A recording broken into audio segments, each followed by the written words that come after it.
Yra sunkių darbų. Tokių darbų, kuriuose susidurėme su žmonėmis, sunkiais žmonėmis, piktais žmonėmis, įkyriais ar tiesiog, nežinau, nuobodžiais žmonėmis, kurie kelia labai daug emocijų, su kuriomis turi tvarkytis. Dar geriau, kad tų emocijų negali parodyti, turiuoti priešingas joms emocijoms, tai ką mes moksle vadiname emocijų disonansu. Yra tos situacijos, kurios arba tiesiog yra absurdiškos, arba tiesiog neteisingos, arba dalykai, kurie tau nutiko ir kurio, kaip kolegė minėjo, negali pamiršti kelis dešimtmečius. Kažkieno mirtis, kažkieno skriauda arba skriauda, kurią patyrei pats. Yra darbų, kuriuose patiriame grėsmę savo sveikatai ir galbūt net gyvybei. Ir klausimas, kuris yra svarbus ir atsakymas į jį dar svarbesnis ir labai logiškas, ar mes galime tokį darbą dirbti, išlaikydami sveiką protą ir sveiką kūną ir dar dirbti jį pakankamai gerai. Jeigu atsakymas būtų ne, šiandien manęs čia nebūtų, nes aš nenoriu būti blogų pranašų, žinot, kaip būna blogiem pranašam, ne? Tai aš stengiuosi ateiti su pozityvia žinia. Ir kelis dešimtmečius trunkantys tyrimai labai aiškiai ir gražiai iliustruoja, taip pat beje ir pareigūnų tyrimai, pačių vyriausių pareigūnų. Tyrimai visame pasaulyje, taip pat Lietuvoje, rodo, kad mes galime net ir sudėtingomis sąlygomis gerai dirbti ir gerai gyventi, bet tam yra reikalingi tam tikri dalykai. Ir šiandien noriu pasidalinti su jumis tomis įžvalgomis, tais rezultatais, kuriais mes iš tikrųjų, ties kuriais dirbame ir kuriuos matome jau ne vieną dešimtmetį, tai kas realiai veikia organizacijose, kurių atstovai čia turbūt yra susirinkę. Taigi, du yra keliai profesinėje veikloje, bet kurioje veikloje, statutinėje, mano, bet kurioje, kokią mes pasižiūrėsime. Mes galime eiti motyvacijos keliu. Mes galime labai mylėti savo darbą, mūsų darbas, veikla gali įkvėpti, mes galime visą save atiduoti tam darbui, galime pasinerti jį pirmadienį ir išnerti tik tai penktadienį, nepajutę kaip savaitė praėjo. Mes galime būti atkaklus, kai susidurėme su sunkumais, su kliūtimis ir stengtis įveikti jas dar ir dar kartą, tol, kol mums pavyks. Tai yra tai, ką mes vadiname motyvacija. Mes stengiamės, dedame pastangas kryptingai ilgą laiką ir nesustodami. Ir kitas kelias yra žalos sveikatai kelias. Tai toks kelias, kai iš tiesų atsikeli ryte ir nenorėjai, kad būtum atsikėlęs ar atsikėlusi, nes atsikeli pavargęs ir galvoja, kad tavęs laukia dar viena sunki diena. Tai yra toks kelias, kai mes matome išsekimo požymus, tai kas galiausiai tampa perdegimu. Ta žodį mes tikrai dabar dažnai vartojame, ar galbūt pernelyg dažnai, bet taip, tai yra tas kelias, kurio galutinis tikslas yra perdegimas, ligos ir gyvenimo pabaiga tiesiog. Tai šitam kelyje nutinka didžiulis išsekimas, vėliau sutrinka kognityvinės funkcijos, sunku išlaikyti dėmesį, yra daromos klaidos, emociškai žmonės perdėtai reaguoja ir sako, aš nebepažįstu savęs ir nebesuprantu, kas čia vyksta. Ir aišku, visi įmanomi fiziniai simptomai, kur niekaip kitaip negali paaiškinti. Labai žmogiškas noras, nueiti motyvacijos keliu ir niekur ten nepadaryti žalos sveikatai. Ar tai yra įmanoma? Ką reikėtų pasižiūrėti ir kodėl?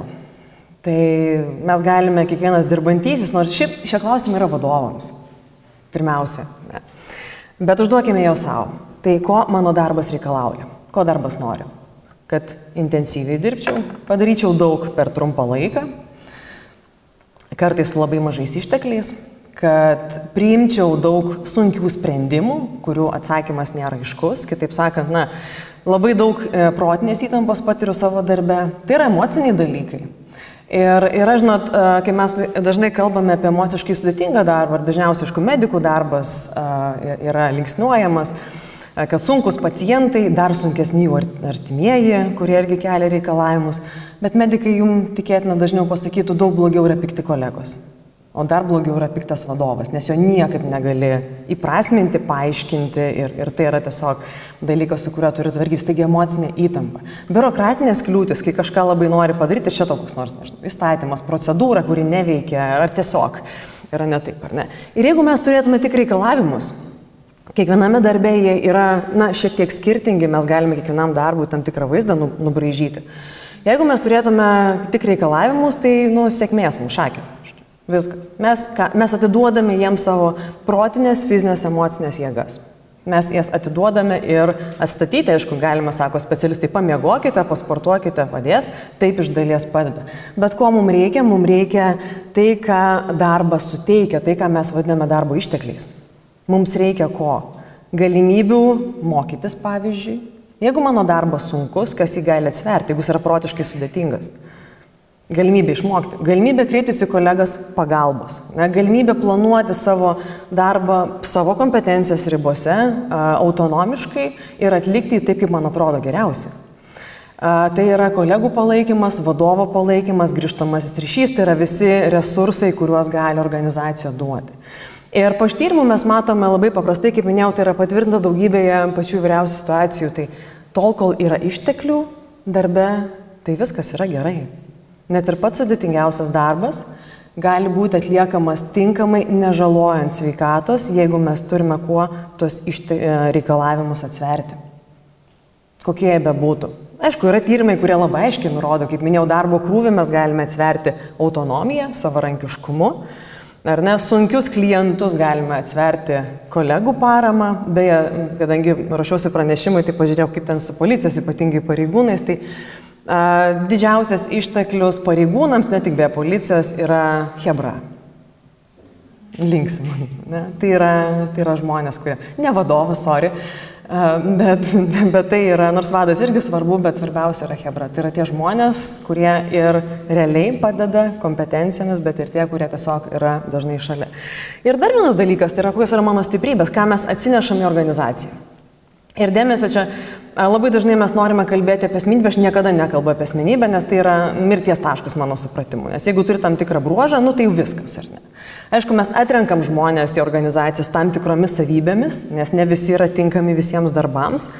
Bet iš kitos pusės yra dalykų, kuriuos mes galime ugdyti, taip kaip profesinis pasitikėjimas savimi, taip kaip optimizmas ir panašus dalykai, mes galime juos ugdyti. Ir, pavyzdžiui, yra tokie įdomios sąvokos kaip savivertė, kuri yra pagrįsta organizacija. Kitaip sakant, kiek organizacija mus vertina, tiek mes jaučiamės vertingi. Ir organizacija gali tiek įvystyti tuos išteklius, tiek juos sunaikinti. Taigi, kokios tos sąlygos, ko mums reikia? Tai mums reikia išteklių. Užduoties arba misijos aiškumas, mes turime žinoti, ką darom ir kodėl darom. Pareigūnam ypatingai procedūra, aiškumas ir teisingumas. Teisingumas tai kai tu žinai, kokia yra tvarka, taisyklės, jos nekinta, jos taikomos visiems vienodai ir tu žinai, gali prognozuoti, kad tam tikrose situacijose bus tam tikri veiksmai. Iš vadovų, iš kolegų, iš pačios organizacijos. Tai sukuria ką? Saugumo jausmą. Tiesiog tu žinai, ko tikėtis. Darbo priemonės, ar ne? Čia kulkos, nežinau, kas ten gali būti, bet yra apranga ir visi tie dalykai, kurie tikrai yra reikalingi ir kuriuos mes dažniausiai pamirštam ir kartais atrodo nukeista, bet ir ligoninėse darant tyrimus, sako, trūksta pirštinių. Trūksta kėdžių ar dar kažko, ar ne? Tai yra smulkmena, bet per ilgą laiką, tu matai iš tyrimų, kai klausi žmonių, tai ko jums reikia, kad jums būtų gera? Kėdės, sofos. Ir tai yra mano gerovės rodinė, ir tai yra rūpestis, kad aš galiu per pertraukas tas trumpas pailsėti. Autonomija, ką minėjau, dėmesio tai nėra laisvė papūgoms, kur darai, ką nori, ar ne? Tai yra iš tikrųjų, kai tu gali veikti savo kompetencijos ribose, kelti kvalifikaciją. Jeigu mano darbas yra sunkus, bet aš galiu mokytis, viskas su tuo sunkiu darbu yra gerai. Grįžtamas ryšys, tai kaipgi man sekasi. Ir vadovų bei kolegų palaikymas. Darbo reikalavimai, kurie sakiau, kad tarsi yra blogis, bet tai yra kiekvieno darbo esmė. Įdomus yra dalykas tai, kad tu žmogiškai kyla noras, gal juos nuimkime. Nekilom toks noras. Padarykime darbą lengvesnį, mažiau intensyvų. Ir tyrimai, ką rodo, neveikia. Ypatingai neveikia, kai mes turime daug išteklių, žmonės kompetentingi, laisvi, galintys dirbti ir nėra ką veikti. Paprastai tariant. Darbas yra pernelyg paprastas, jokios misijos, jokios užduoties, tai tiesiog. Tai nieko gero. Sveikatai tai yra gerai, tam tikrų lygių, bet aš pasakysim taip, žmonės dažniausiai išeina ieškoti tų iššūkių, tų dalykų, kurie gali kompetenciją padėti. Dėl to sakau, pavyzdžiui, darbo tempas ir krūvis, jie gali būti irgi pozityvūs dalykai dažnai darbe, jeigu yra tinkamai sudėliotos darbo sąlygos, žmonės, kurie dirba intensyviai, yra sveiki ir motyvuoti, jie gali sveikatą išlaikyti. Fiziniai reikalavimai, be abejo, na čia aišku, kas per daug tas yra nesveika, emocinė įtampa ir disonansas. Tai minėjau du dalykus. Ta emocinė įtampa, kuri susijusi su interesantais, su klientais, pacientais ar kaip mes juos vadintume, ji yra žalinga, bet mes ją galime atsverti darbo aplinka. Tinkamomis sąlygomis, kolegomis, procedūromis, kad, dažnai būsi apsaugotas nuo pikto ar ne. Pikto paciento artimojo ar kliento artimojo ar agresyvaus interesantų ir panašiai. Bet blogesnis dalykas, kai kolegos yra tokie.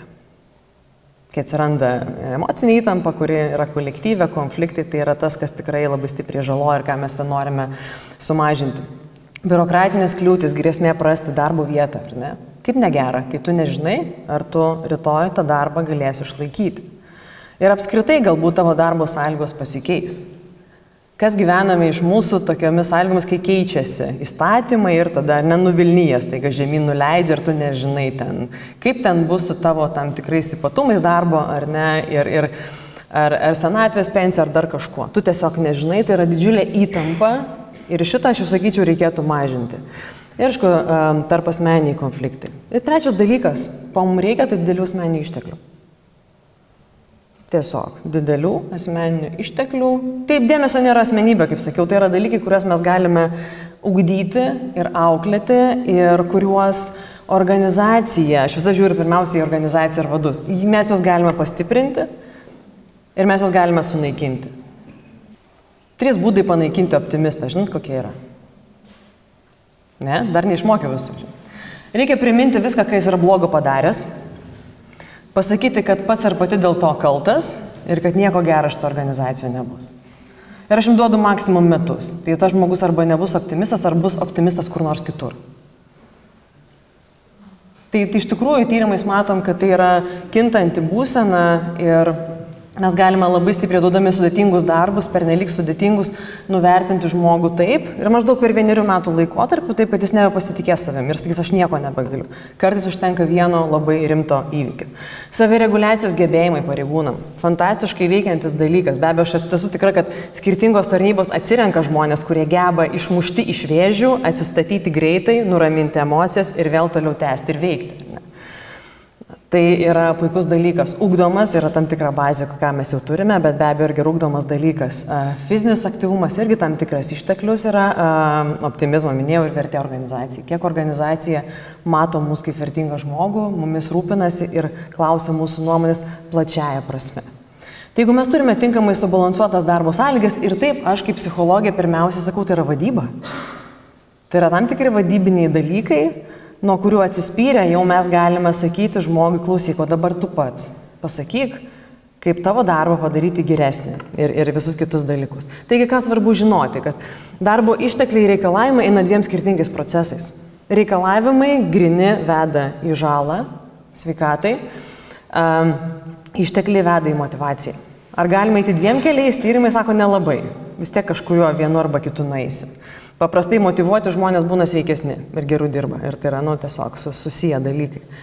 Kas yra labai įdomu, kad truputį jau minėjau, kad darbo ištekliai gali sumažinti reikalavimų žalą sveikatai, bet jų svarba, jie patys savaime nėra svarbus. Jie yra svarbus, kai darbas yra sudėtingas. Tai jeigu jūsų darbas yra pernelyg paprastas, o jūs turite labai daug galimybių ir palaikančius kolegas, tai tiesiog yra nuobodu, ką mes vadiname. Ir žmogus irgi nesijaučia pakankamai gerai. Sveikatai tai yra ok, viskas su to gerai, bet motivacija ilgainiui krenta.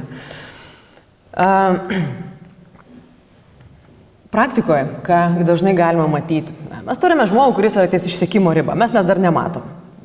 Ir iš tikrųjų dažniausiai psichikos būseną tam tikrą mes pamatom jau pačioje pabaigoje, nes žmogus dirba. Negražiai aš kartais sakau, kankinkit žmonės, kiek norit, jie vis tiek dirbs. Ar ne taip? Jie vis tiek dirba.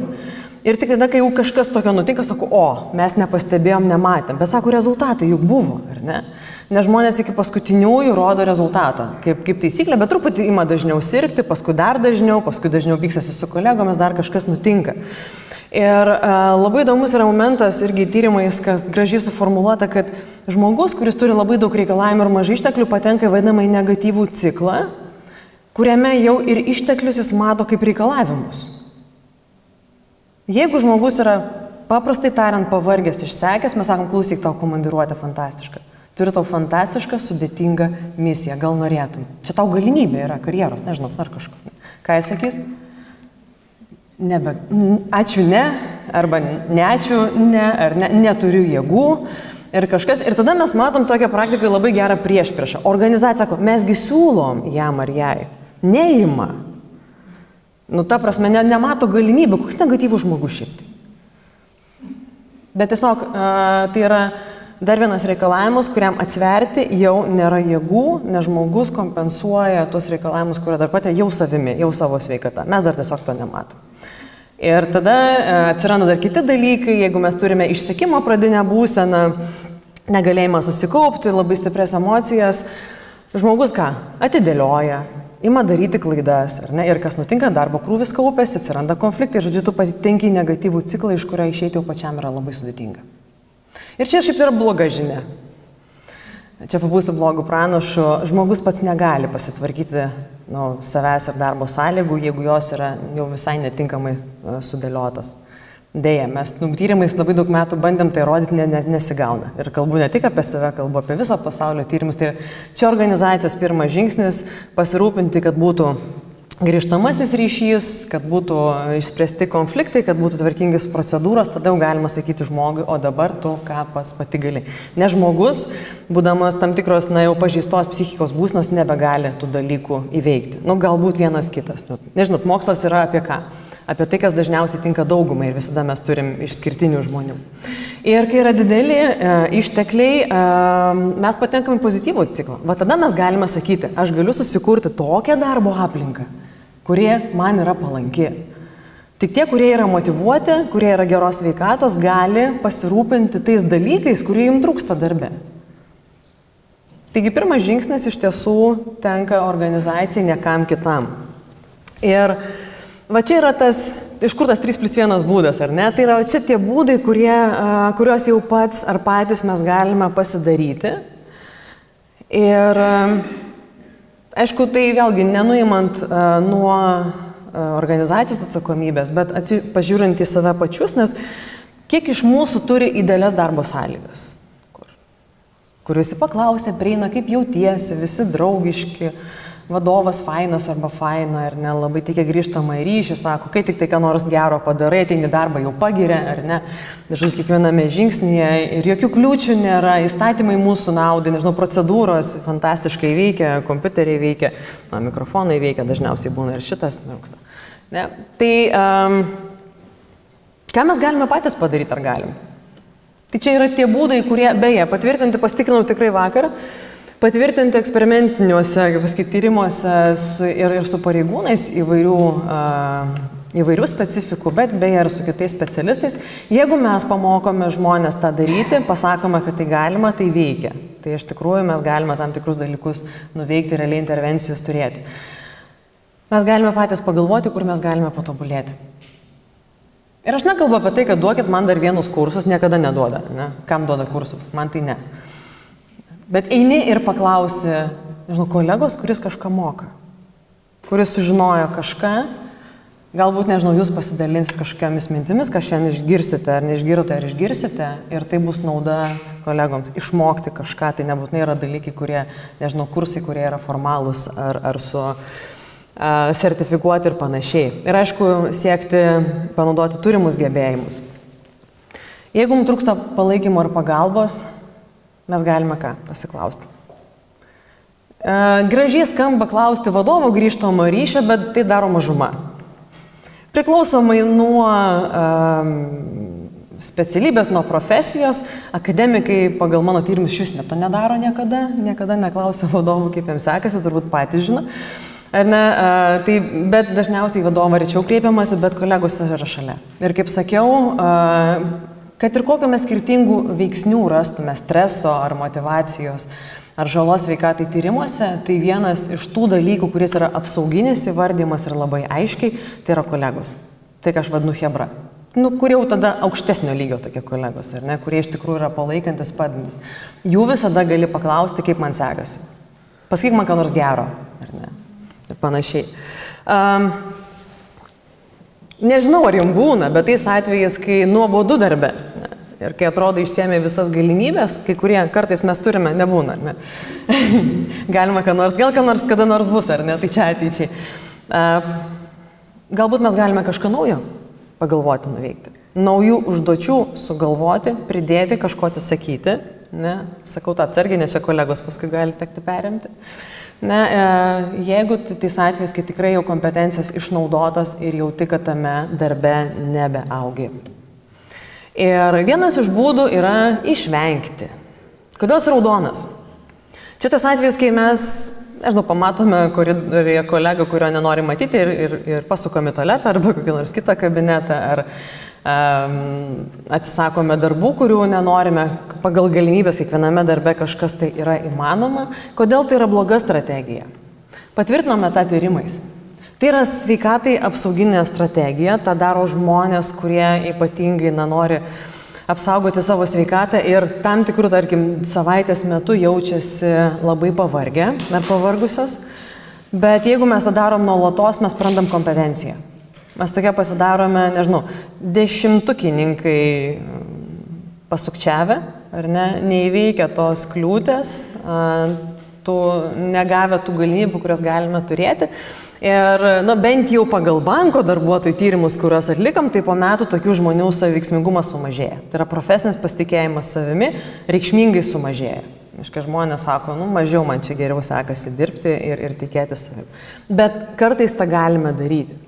Taigi 3+1 būdas, vienas atsarginis, ką mes galime daryti, su labai aiškiu, viena vertus tyrimų patvirtinimu, kita vertus su atsarga, nes atsargumu, todėl kad tai visų pirma yra organizacijos klausimas. Ir kodėl aš nekalbu, čia kaip psichologija dabar klausimas, pati savo užduosiu, jūs gal irgi kiltų, kodėl mes nekalbam apie sportą, apie mitybą ir visus kitus dalykus, nes pirmiausia žiūrime organizaciją, nes priežastis yra pirmiausia tam, ne dėl to, kad tai negali padėti, aktyvus gyvenimo būdas, sveikas gyvenimo būdas, jisai gali padėti, bet pakankamai ribotai. Ir jeigu mes turime intervencinius tyrimus, kuriuos irgi pasitikrinau, pasimokysime kvėpuoti, valgysime, tai pusę metų veikia, jeigu veikia, dažniausiai neveikia. Kaip sakant, tai yra tai, ką galime padaryti dėl savęs, be abejo, tai yra labai svarbu, bet labai svarbu, ką organizacijų galime padaryti dėl jos aplinkos. Tai čia yra ir organizacijų atsakomybė visų pirma. Taigi, paskutinė minutė, ką mes galime, kokią žinią norėčiau jums, kokius klausimus norėčiau, kad savo užduotumėt iš tikrųjų, paklauskit save, kokie didžiausi ir svarbiausi darbo reikalavimai, ko darbas labiausiai reikalauja ir kur yra mano ištekliai. Ir aš galiu tos išteklius, turimais ištekliais atsverti tuos reikalavimus, kurie yra mano darbe.